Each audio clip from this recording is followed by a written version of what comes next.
नमस्कार। Evidence lecture series में मैं डॉक्टर अमिताभ सिंह एक बार फिर आपका हार्दिक स्वागत करता हूं। आज एविडेंस में बात करेंगे सेक्शन नंबर 8 की। सेक्शन 8 इंडियन एविडेंस एक्ट जिन चीजों को रिलेवेंसी प्रोवाइड करता है वो है motive, preparation and conduct. Motive, preparation और कंडक्ट को रिलेवेंसी प्रोवाइड करते हुए सेक्शन 8 आगे चलता है। क्या कहता है सेक्शन 8? सेक्शन 8 कह रहा है any fact is relevant which shows or constitute a motive or preparation for any fact in issue or relevant fact। किसी fact in issue के या relevant fact के जो ऐसे सारे fact जो कि show करें या constitute करें motive को या preparation को, वो relevant हों। The conduct of any party or of any agent to any party to any suit or proceeding in reference to such suit or proceeding or in reference to any fact in issue therein or relevant thereto, and the conduct of any person an offense against whom is the subject of any proceeding is relevant if such conduct influences or is influenced by any fact in issue or relevant fact and whether it was previous or subsequent thereto। क्या मतलब? यहां कहने का मतलब जो section 8 का part 2 है वो कह रहा है कि किसी भी प्रोसीडिंग के, चाहे वो सिविल के कार्यवाही चल रही हो या क्रिमिनल प्रोसीडिंग चल रही हो, अगर सिविल में देखें तो प्लांटिफ होगा, डिफेंडेंट होंगे, क्रिमिनल में देखें तो जो कंप्लेंट फाइल कर रहा है या जिसके खिलाफ ये कहा गया कि हाँ कोई ऑफेंस किया गया है, उन सारे व्यक्तियों के कंडक्ट रिलेवेंट हो जाएंगे। और कंडक्ट की रिलेवेंसी देखते समय ये बात बिल्कुल ध्यान में रखी जाएगी कि ये वो कंडक्ट भी रिलेवेंट होगा जो या तो सब्सिक्वेंट है या वो प्रीवियस है। मतलब उसके प्रीवियस कंडक्ट के या सब्सिक्वेंट कंडक्ट से कंडक्ट की रिलेवेंसी पर कोई इफेक्ट नहीं पड़ेगा। सेक्शन 8 के साथ दो एक्सप्लेनेशन जोड़े गए हैं। पहला एक्सप्लेनेशन स्टेटमेंट के बारे में बात करता है। कहता है the word conduct in this section does not include statement. जो कंडक्ट की बात सेक्शन 8 कर रहा है इसमें स्टेटमेंट शामिल नहीं है, लेकिन अनलेस दोज स्टेटमेंट accompany और explain acts other than statements। अगर ये स्टेटमेंट किए गए एक्ट्स को एक्सप्लेन कर रहे हैं, accompany कर रहे हैं, तब ये केवल स्टेटमेंट नहीं माने जाएंगे, ये कंडक्ट के रूप में रिलेवेंट हो जाएंगे। Number second, when the conduct of any person is relevant, जब किसी व्यक्ति का कंडक्ट रिलेवेंट हो जाएगा, any statement made to him or in his presence and hearing, कोई भी स्टेटमेंट जो या तो उस व्यक्ति को दिया गया है। पहली बात क्या कह रहा है, जो एक्सप्लेनेशन नंबर 1 पे ध्यान दीजिएगा, एक्सप्लेनेशन नंबर 1 इस बारे में बात कर रहा है, यहां उस व्यक्ति के बारे में बात हो रही है जिसके कंडक्ट की बात चर्चा चल रही है, कि उस व्यक्ति का स्टेटमेंट अगर उसके एक्ट को एक्कम्पनी कर रहा है और एक्सप्लेन कर रहा है तो वो कंडक्ट का पार्ट माना जाएगा। एक्सप्लेनेशन नंबर 2 को समझिए। कहता है जिस व्यक्ति का कंडक्ट रिलेवेंट है उसको अगर कोई तीसरा आदमी स्टेटमेंट देता है या उसकी प्रेजेंस में स्टेटमेंट दिया जा रहा है, when the conduct of any person is relevant, any statement made to him or in his presence and hearing which affects such conduct is relevant। तो अगर सेक्शन 8 को देखिए तो सेक्शन 8 में जो रिलेवेंसी आई वो मोटिव के लिए आई, प्रिपरेशन के लिए आई और कंडक्ट के लिए आई। सेक्शन 8 की इंपॉर्टेंस क्या है जुडिशियल एग्जामिनेशन के लिए? सेक्शन 8 के साथ जब आप देखेंगे तो यहां काफी ज्यादा इलस्ट्रेशंस रखे गए हैं। हर एक इलस्ट्रेशन प्रीलिम्स एग्जामिनेशन में भी इंपॉर्टेंट है और मेंस के एग्जामिनेशन में भी इंपॉर्टेंट है। एक एक करके उन सारी चीजों को लेकर आपके सामने चल रहा हूं। पहली चीज जो सेक्शन 8 में इंपॉर्टेंट है वो है मोटिव। आखिर मोटिव कहते किसे हैं? पहली चीज जो इंपॉर्टेंट है वो है मोटिव। अब मोटिव को आप ऐसे समझिए कि कोई भी व्यक्ति किसी भी काम को जब करता है तो आखिर उसका अल्टीमेट ऑब्जेक्ट क्या है, वो करना क्यों चाहता है। अब एक व्यक्ति है जो अमीरों के यहां से पैसा लूटता है, रॉबिन हुड टाइप का है, अमीरों के यहां से पैसा लूटता है और गरीबों में बांट देता है। तो उसका मोटिव क्या है? उसका मोटिव है वेलफेयर, सोसाइटी का वेलफेयर करना, यह उसका मोटिव है। अब अगर हम सब्सटेंटिव लॉ और प्रोसीजरल लॉ को जरा समझिए, मोटिव को सेंटर में रखकर। सब्सटेंटिव लॉ यह कहता है कि अगर आपने इंडियन पेनल कोड में जो इंग्रेडिएंट्स बताए गए हैं किसी ऑफेंस के, अगर वो ऑफेंस के इंग्रेडिएंट्स आप पूरे कर देते हैं तो आप एक ऑफेंडर हैं। इस बात को बिना ध्यान में रखे हुए कि आपका मोटिव अच्छा था या बुरा था।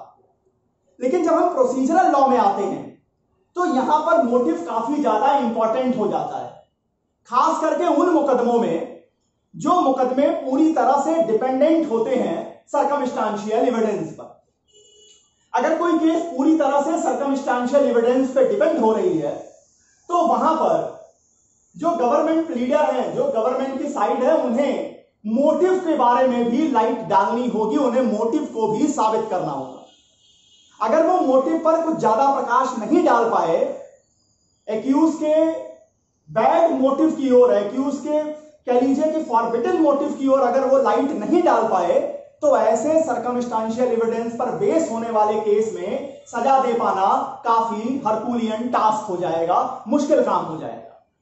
लेकिन अगर सब्सटेंटिव लॉ की बात करें तो वहां पर मोटिव को ज्यादा इंपॉर्टेंस नहीं दी जाती है, और उन सारे मामलों में जहां पर डायरेक्ट एविडेंस अवेलेबल है वहां पर भी मोटिव का ज्यादा रोल नहीं प्ले होता। अब आते हैं कि आखिर क्या इस पर कोई एक्सप्लेनेशन, क्या कोई इलस्ट्रेशन है जो मोटिव को डील करता है? तो illustration number A and B, ये दोनों इलस्ट्रेशन मोटिव के बारे में बात करते हैं। एक एक करके देखते हैं। पहला इलस्ट्रेशन ए कहता है, A is tried for the murder of B. Here the fact that A murdered C and B extorted money by threatening to disclose such fact to the public are relevant. A के ऊपर यह आरोप लगा कि उसने B का murder cause किया है। अब फैक्ट यह निकल के आया कि A ने C का मर्डर किया था, इस बात को B जानता था। B जो है ए को हमेशा एक्सटॉर्ट करता था कि तुम मुझे पैसे दो, नहीं तो तुमने सी का मर्डर किया है, ये बात मैं पब्लिक में डिस्क्लोज करूंगा। तो अब ये फैक्ट कि बी जो है वो ए को हमेशा एक्सटॉर्ट करता था, ये फैक्ट क्लियर करने के लिए काफी है कि ए के पास बी का मर्डर कॉज करने का मोटिव था। तो यहां पर ये फैक्ट सेक्शन 8 में रिलेवेंट हो जाएगा। Explanation, illustration number B, A filed a case upon B for recovery of money. A ने B के ऊपर मुकदमा फाइल किया, किस काम के लिए? रिकवरी ऑफ मनी के लिए। और B ने यह पैसा A से बॉन्ड लिख करके लिया था, लेकिन B डिनाई कर देता है कि उसने ऐसा कोई बॉन्ड लिखा नहीं। अब एक फैक्ट निकल के आता है कि जिस समय यह बॉन्ड का लिखा गया, कहा जा रहा है कि A ने यह कहा कि यह बॉन्ड लिखा हुआ है, उस समय बी को पैसों की बहुत जरूरत थी। उस समय बी को पैसों की बहुत जरूरत थी। अब यह फैक्ट मोटिव क्लियर करने के लिए काफी है कि बी ने बॉन्ड लिखा होगा, तो क्यों लिखा होगा। तो यहां इलस्ट्रेशन नंबर बी मोटिव के लिए इशारा करती है। अब आते हैं प्रिपरेशन किसे कहते हैं। अब अगर प्रिपरेशन को देखिए तो जब आप कमीशन ऑफ ऑफेंस को देखते हैं तो सबसे पहले किसी भी ऑफेंस को करने के लिए आप एक आइडिया फ्रेम करते हैं। आइडिया फ्रेम करने के बाद आप उस पर इंटेंशन बनाते हैं। इंटेंशन बनाने के बाद आप क्या करते हैं? साधनों को इकट्ठा करते हैं जिससे उस काम को संपादित किया जा सके। इसको हम तैयारी कहते हैं या प्रिपरेशन कहते हैं। और इसके बाद आप उस काम के लिए चल पड़ते हैं करने के लिए। अगर सफल हो गया तो ऑफेंस होगा, और अगर असफल हुए तो वह अटेम्प्ट की श्रेणी में शामिल होता है। तो अगर इंडियन पेनल कोड को देखेंगे तो वहां 8-9 सेक्शन ऐसे हैं जहां पर प्रिपरेशन को पनिशेबल बनाया गया है। लेकिन अब जब हम एविडेंस की बात करें तो किसी भी काम के, चाहे वो सफल हो या ना हो, अगर उसमें कोई भी फैक्ट जो एक्यूज के लिए या पार्टी की ओर से किसी भी तरह की तैयारी को शो करता है, तैयारी को दिखाता है कि वो व्यक्ति तैयारी कर रहा था, वो रिलेवेंट हो जाएगा सेक्शन 8 में। तो प्रिपरेशन का मतलब Section 8 provides relevancy to those facts which constitutes or highlight the preparation part of any activity. यहां किसी भी गतिविधि की तैयारी करने वाले पोर्शन की ओर अगर कोई भी फैक्ट हाईलाइट कर रहा है या कॉन्स्टिट्यूट कर रहा है तो वो सेक्शन 8 में रेलेवेंट होगा। इलस्ट्रेशन नंबर सी और डी प्रिपरेशन की बात करता है। ए और बी ने बात की मोटिव के लिए, सी और डी प्रिपरेशन की बात करता है। क्या कहता है सी और D? A is tried for the murder of B by poison. A के ऊपर यह आरोप लगता है कि उसने बी का मर्डर कॉज किया पॉइजन देकर के। अब यह फैक्ट निकल के आया कि कुछ समय पहले जिस तरह का पॉइजन बी को दिया गया है, जिस पॉइजन से बी की मौत हुई है, सेम तरीके के पॉइजन को लेने के लिए ए कोशिश कर रहा था। ए जो है अलग अलग जगहों पर इस संदर्भ में बातचीत कर रहा था, लेने का अटेम्प्ट कर रहा था, प्रयास कर रहा था। अब यहां ये बात क्या निकल के आएगी? ये चीज बताने के लिए ये फैक्ट काफी है कि हाँ, ए जो है वो प्रिपरेशन कर रहा था बी को पॉइजन देके डेथ कॉज करने का। नेक्स्ट इसमें जो डी इलस्ट्रेशन है, the question is whether A document is a gift of will, it is a will of A. एक डॉक्यूमेंट के ऊपर यह प्रश्न उठा कि क्या ये ए का विल है, ए की वसीयत है। The fact that before some time A talked with several advocates made some drafts. ये बात निकल के आई कि उससे जिस समय का ये विल कहा जा रहा है उसके कुछ समय पहले ए काफी वकीलों से मिल रहा था, उनसे बातचीत कर रहा था और विल के ड्राफ्ट्स बनवा रहा था। तो ये क्या दिखाने के लिए काफी है कि यहां ए जो है वो प्रिपरेशन कर रहा था विल बनाने की। तो इलस्ट्रेशन नंबर सी और डी प्रिपरेशन के लिए है।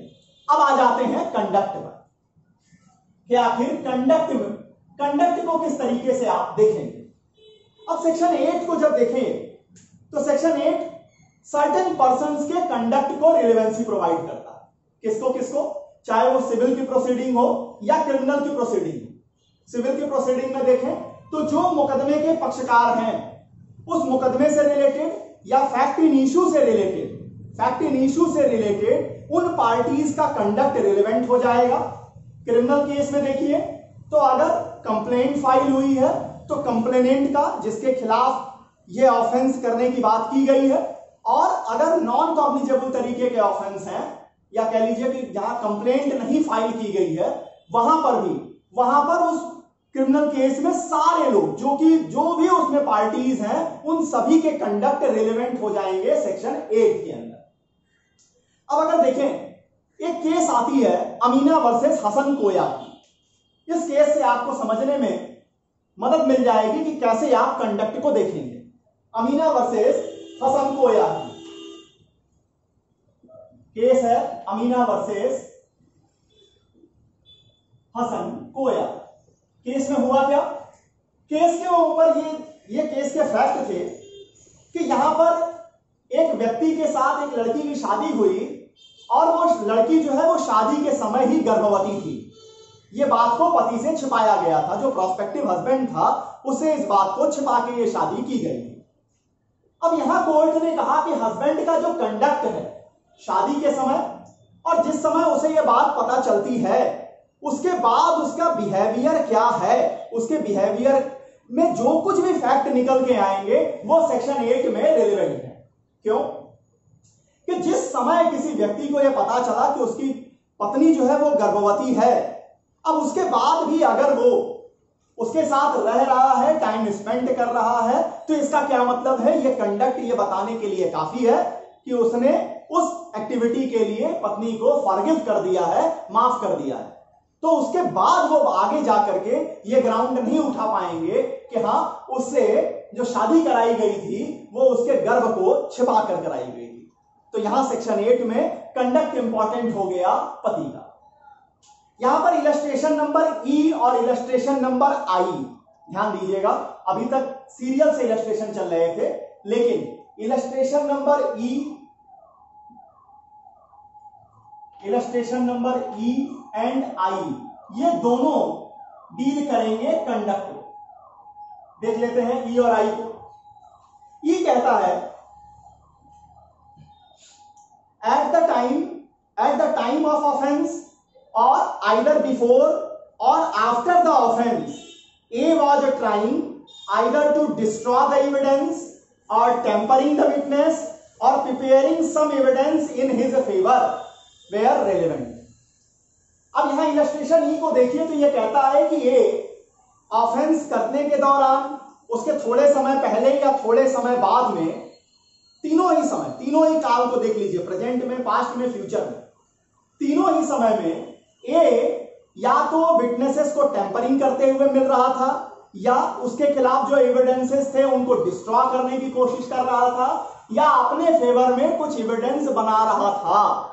ये क्या दिखा रहे हैं? ये उस पार्टी के ये एक कंडक्ट को शो कर रहे हैं और इसे इलस्ट्रेशन ई में रिलेवेंट बताया गया। Next, A is accuse of crime, then the facts that, A के ऊपर ये चार्ज है कि उसने, वो एक्यूज है किसी ऑफेंस का, then the facts that after commission of such offence he absconded, वो ऑफेंस करने के बाद वो एब्सकॉन्ड हो चुका, वो भाग गया वहां से। He was caught with the stolen properties और attempted to conceal the weapon used in such murder are relevant. अब यहां ये बाद में अगर चोरी के सामान के साथ बरामद हो जाता है या हत्या उसने की है और उसके वीपन को छिपा रहा है, उस समय वो बरामद हो जाता है, उस समय वो अरेस्ट हो जाता है, तो ये सारे फैक्ट क्या दिखा रहे हैं? उसके कंडक्ट की ओर इशारा कर रहे हैं। अब यहां सेक्शन 8 में देखिए तो दो एक्सप्लेनेशन इसके साथ अटैच की गई है। पहली एक्सप्लेनेशन ये कहती है कि स्टेटमेंट जो है, अगर प्लेन पढ़िए, स्टेटमेंट कंडक्ट का पार्ट नहीं मानी जाएगी, लेकिन अगर कोई भी स्टेटमेंट किसी भी व्यक्ति के एक्ट को एक्सप्लेन कर रही है, अगर या तो एक कंपनी कर रही है या एक्सप्लेन कर रही है, तब वो स्टेटमेंट नहीं रह जाएगी, वो कंडक्ट का पार्ट हो जाएंगे। अब इसको समझिए। अब अगर इसको देखें तो यहां पर अगर मान लीजिए एक बात निकल के आती है कि स्टेटमेंट विच ए कंपनी और explain the acts other than the statements are relevant है वो। अब इस तरह के स्टेटमेंट दो होते हैं, या तो एक्यूज कंप्लेंट फाइल करता है या एक्यूज स्टेटमेंट देता है। सॉरी, एक्यूज की बात मैंने की, विक्टिम जो है वो या तो स्टेटमेंट देगा या कंप्लेन फाइल करेगा। अब प्रश्न उठता है कि क्या कंप्लेंट और स्टेटमेंट में कोई डिफरेंस है? तो जी हां, कंप्लेंट और स्टेटमेंट में डिफरेंस होता है। इस बात को समझिए। स्टेटमेंट्स क्या मतलब है? Statements provide information. जब आप स्टेटमेंट देते हैं तो आप इंफॉर्मेशन देते हैं, whereas a complaint gives information regarding grief and dissatisfaction and hopes that action would be taken against the person against whom such complaint was made। जब आप स्टेटमेंट देते हैं तो सीधा सीधा मतलब है कि आप इंफॉर्मेशन प्रोवाइड कर रहे हैं कि आपके साथ क्या हुआ है। लेकिन जब आप कंप्लेन फाइल कर रहे हैं तो इसका मतलब है कि आप डिससेटिस्फाइड हैं, आपको रोष है और आप एक्शन चाहते हैं उस आदमी के खिलाफ जिसके खिलाफ आपने कंप्लेन फाइल की हुई है। अब इलस्ट्रेशन नंबर जे और के को देखिएगा, ये एक्सप्लेनेशन नंबर 1 को डील कर रहे हैं। क्या कहता है? The question is whether A was ravished. प्रश्न ये उठा कि क्या ए के साथ बलात्कार हुआ है, ए के साथ गलत काम हुआ है। The fact that shortly after the alleged rape she made a complaint relating to the circumstances under which and the terms in which complaint was made relevant. ये फैक्ट निकल के आया कि जिस समय की ये घटना है कि ए के साथ रेप हुआ, उसके थोड़े ही देर बाद ए ने कंप्लेंट फाइल की कि उसके साथ किसने किया, किन सर्कमस्टांसेस में ये सारी चीजें हुई हैं, ये रिलेवेंट हो जाएंगी। लेकिन ध्यान दीजिए, but if she made A statement without any complaint, लेकिन अगर जिस लड़की के साथ रेप हुआ उसने केवल स्टेटमेंट दिया है, कंप्लेन नहीं की है, तब वो स्टेटमेंट सेक्शन 8 में रिलेवेंट नहीं होगी। वो सेक्शन 157 में रिलेवेंट हो सकती है, हो सकता है सेक्शन नंबर 32 क्लॉज नंबर 1 में डाइंग डिक्लेरेशन के रूप में रिलेवेंट हो जाए, लेकिन सेक्शन 8 में रिलेवेंट नहीं होगी। तो इसका मतलब कि आपको कंप्लेंट फाइल करनी होगी सेक्शन 8 में रिलेवेंसी लाने के लिए किसी स्टेटमेंट को। अगर आप कंप्लेन नहीं करते, केवल स्टेटमेंट देते हैं, तो वो स्टेटमेंट जो है वो सेक्शन 8 में रिलेवेंट नहीं माना जाएगा। हो सकता है कि वो सेक्शन 157 में या सेक्शन 32 क्लॉज 1 में रिलेवेंट हो, लेकिन इस सेक्शन में वो रिलेवेंट नहीं होगा। नेक्स्ट जो इलस्ट्रेशन है, इलस्ट्रेशन नंबर के, the question is whether A was robbed. प्रश्न ये उठा कि क्या ए के साथ डकैती हुई है। The fact that soon after the alleged robbery he made a complaint relating to the offense, circumstances under which and the terms in which the complaint was made are relevant। जिस समय डकैती हुई उसके थोड़े ही देर बाद ए ने कंप्लेंट फाइल की, उन सर्कमस्टांसेस के बारे में, क्या हुआ, कैसे घटित हुआ, किस तरह से वो कंप्लेंट कर रहा है, ये सारी चीजें रिलेवेंट हो जाएंगी। But if he made statement without making any complaint, लेकिन अगर वो केवल स्टेटमेंट देता है, कंप्लेंट नहीं करता, तो याद रखिएगा कि वो सेक्शन 8 में रिलेवेंट नहीं होगा, वो रिलेवेंट होगा सेक्शन 157 में रिलेवेंट हो सकता है, सेक्शन 32 क्लॉज 1 में डाइंग डिक्लेरेशन के रूप में रिलेवेंट हो सकता है, लेकिन सेक्शन 8 में रिलेवेंट नहीं होगा। अब आ जाती है, इसका मतलब अगर हम देखें तो इंग्लिश लॉ और इंडियन लॉ में कंप्लेंट और स्टेटमेंट को लेकर के डिफरेंसेस बने हुए हैं। क्या डिफरेंस है? In Indian law there is no difference in a situation where complainant comes to the court and make a statement। जहां कंप्लेनेंट कोर्ट में आता है और स्टेटमेंट देता है, कोर्ट के अंदर स्टेटमेंट देता है, वहां कोई डिफरेंस नहीं है कंप्लेंट में और स्टेटमेंट में। But if complainant is not available, लेकिन अगर कंप्लेनेंट अवेलेबल नहीं है in the witness, then if his statement amount to complaint it would be relevant. लेकिन अगर वो अवेलेबल नहीं है, वो विटनेस बॉक्स में नहीं है और उसके द्वारा दिया गया स्टेटमेंट जो है वो कंप्लेंट के रूप में है, तभी वो स्टेटमेंट यहां रिलेवेंट होगा सेक्शन 8 में। ये important, there is an important difference between Indian law and English law. ध्यान से समझिएगा, इंडियन लॉ और इंग्लिश लॉ में इस पॉइंट पर, कंप्लेंट के पॉइंट पर डिफरेंस बना हुआ है। क्या डिफरेंस है? Under Indian law all complaints are relevant. Bharat के कानून में सारे कंप्लेंट रिलेवेंट हैं, whereas under English law complaints which reference to sexual offences only would be relevant.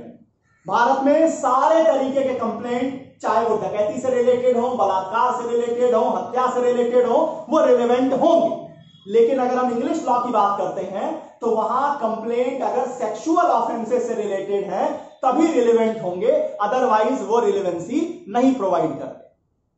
इसमें एक केस आती है आर वर्सेस लिलीमैन की। केस का नाम है आर वर्सेस लिलीमैन। क्या हुआ था इस केस में? Where the accused was charged with an attempt to rape and like offences, the prosecution sought to give in evidence a complaint was made by the girl to her mistress in the absence of accused, but very shortly after the commission of offense. Court held that such complaint was relevant. यहां हुआ क्या था? ये charge लगाया गया था accused पर कि उसने एक लड़की के साथ बलात्कार किया। लड़की ने अपनी मिस्ट्रेस को, जो उसकी देखभाल करती थी, उस घटना के थोड़े ही देर बाद वो सारी चीजें विस्तार से उनको बताती है, वो कंप्लेंट करती है। कोर्ट ने कहा कि यहां लड़की के द्वारा दिया गया, मिस्ट्रेस को जो कंप्लेंट की गई है वो सेक्शन 8 में रिलेवेंट होगी। ये स्टेटमेंट जो कंप्लेंट के रूप में है, ये एक्सप्लेनेशन नंबर 1 में रिलेवेंट मानी गई आर वर्सेस लिलीमैन के केस में। अब आते हैं एक्सप्लेनेशन नंबर 2 पर।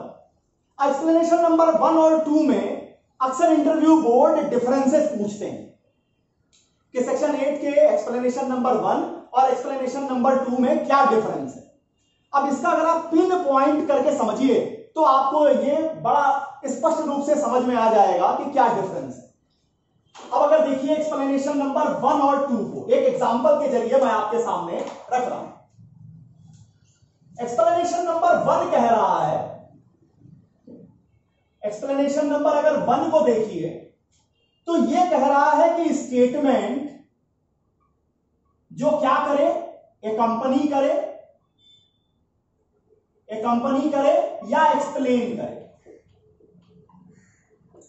अब किसका स्टेटमेंट? यहां जो स्टेटमेंट हो रहा है ये स्टेटमेंट उस पार्टी का है, ध्यान दीजिएगा। एक्सप्लेनेशन नंबर 1 में जो स्टेटमेंट है वो उसी पार्टी का है जिसके कंडक्ट को आप रिलेवेंसी दे रहे हैं, जिसके कंडक्ट के रिलेवेंसी की बात चल रही है, उसी का स्टेटमेंट एक्सप्लेनेशन नंबर 1 में कवर हो रहा है। अब एक्सप्लेनेशन नंबर जरा सेकंड को देख लीजिए। एक्सप्लेनेशन नंबर सेकंड कह रहा है कि जिस व्यक्ति का कंडक्ट रिलेवेंट है, अगर उसकी प्रेजेंस में या उसको कोई स्टेटमेंट दिया जा रहा है, इसका मतलब यहां स्टेटमेंट देने वाला कौन सा व्यक्ति है? थर्ड पर्सन है। यहां स्टेटमेंट किसके द्वारा है? पार्टी के द्वारा है। एक्सप्लेनेशन नंबर 2 में statement made by third person, third person दे रहा है। कब? इन प्रेजेंस ऑफ पार्टी, या तो उसकी प्रेजेंस में दे रहा है या मेड टू द पार्टी, या उस पार्टी को दिया जा रहा है। इसका मतलब वो पार्टी नहीं दे रही है। ध्यान से समझिएगा एक्सप्लेनेशन नंबर 1 और 2 में, अदरवाइज प्लेनरी रीडिंग में आपको लगेगा कि दोनों एक्सप्लेनेशन एक ही जैसे हैं, लेकिन दोनों में डिफरेंसेस है। एक्सप्लेनेशन नंबर 1 पार्टी के बारे में बात कर रहा है, जो स्टेटमेंट पार्टी के होंगे और वो अगर उसके एक्ट को एकंपनी या एक्सप्लेन कर रहे हैं तो वो कंडक्ट के रूप में रिलेवेंट होंगे। एक्सप्लेनेशन नंबर 2 कहता है कि वो व्यक्ति जिसका की कंडक्ट रिलेवेंट है, उस व्यक्ति के प्रेजेंस में या उस व्यक्ति को स्टेटमेंट कोई तीसरा आदमी दे रहा है जो उसके कंडक्ट को इफेक्ट करता है। किसके कंडक्ट को? पार्टी को स्टेटमेंट दिया गया और पार्टी के कंडक्ट को इफेक्ट हो रही है, तो वहां तीसरे आदमी का दिया स्टेटमेंट भी रिलेवेंट हो जाएगा एक्सप्लेनेशन नंबर 2 में। अब इसे एक एग्जांपल के जरिए समझ लीजिए। क्वेश्चन उठा, यह प्रश्न यहां पर उठा, यहां पर 3 इलस्ट्रेशंस इसको एक्सप्लेन करती है। Illustration number F, illustration number G और illustration number H। Illustration number F कहता है the question is whether A robbed B. प्रश्न यह उठा कि क्या ए ने बी को डकैती की है। अब देखिए, the fact that after B was robbed, जब बी के साथ डाका हो गया, सी से तीसरा आदमी आ गया। एक्सप्लेनेशन नंबर 2 में बार बार आपको ध्यान दिला रहा हूं, यहां स्टेटमेंट तीसरे आदमी का होगा, पार्टी का नहीं होगा। पार्टी का स्टेटमेंट होगा तो वो एक्सप्लेनेशन नंबर 1 में रिलेवेंट होगा। अब देखिए, the question is whether A robbed B, the fact that after B was robbed, C said in presence of A की प्रेजेंस में सी ने कहा the police is coming, police आ रही है, to look for the man who robbed B, उस आदमी को खोजने के लिए जिसने बी को डाका किया है, जिसने बी पर डकैती की है। And immediately afterward A ran away, A वहां से भाग जाता है। ये स्टेटमेंट क्या कर रहा है? उस पार्टी के कंडक्ट को अफेक्ट कर रहा है। तो ये किस एक्सप्लेनेशन में रिलेवेंट होगा? एक्सप्लेनेशन नंबर 2 में रिलेवेंट होगा। नेक्स्ट जो इलस्ट्रेशन है, the question is whether A borrowed 10,000 rupees from B. प्रश्न ये उठा कि क्या ए ने बी से 10,000 रुपए मांगे थे, उसने लिए हैं। The fact that A ask C for money, A ने सी से पैसा मांगा, एंड द डी टोल्ड, अब यहां फिर तीसरा आदमी आ गया D told C in presence of A that please don't trust A, he had taken money from B and did not return. After listening this, A left the place without any statement or relevant. क्या हुआ यहां? यह प्रश्न उठा कि क्या ए ने B से 10,000 रुपए लिए हैं, ए सी से पैसा मांग रहा था।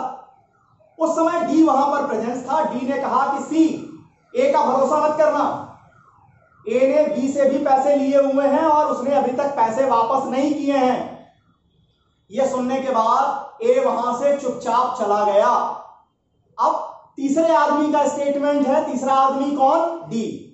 क्या स्टेटमेंट उसने दिया कि मिस्टर सी, आप ए का भरोसा मत करो, ए ने बी के भी पैसे लिए हुए हैं और इसने वापस नहीं किए हैं।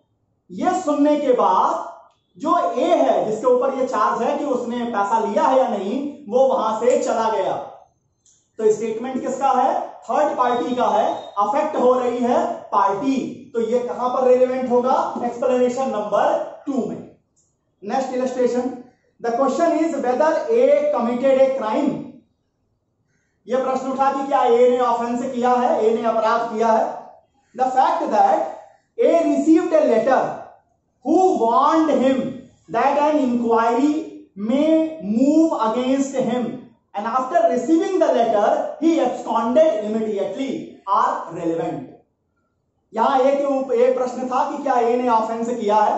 ए को एक लेटर मिलता है जिसमें यह लिखा हुआ रहता है, उसको वार्न किया जाता है कि आपके खिलाफ इंक्वायरी शुरू होने वाली है, और यह लेटर पाने के बाद ही तुरंत ए जो है वहां से भाग खड़ा होता है, एब्सकॉन्ड कर जाता है। तो यहां पर जो उसका बिहेवियर है, यहां स्टेटमेंट कौन दे रहा है?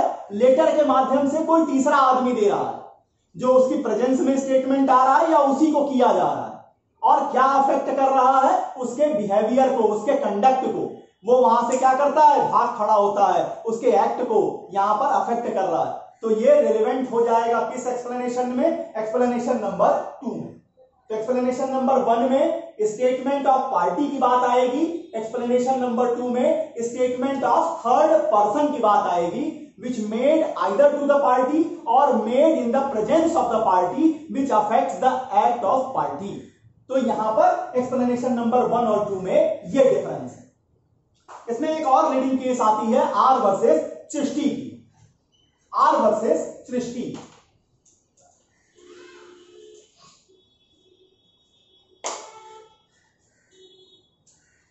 In case of R versus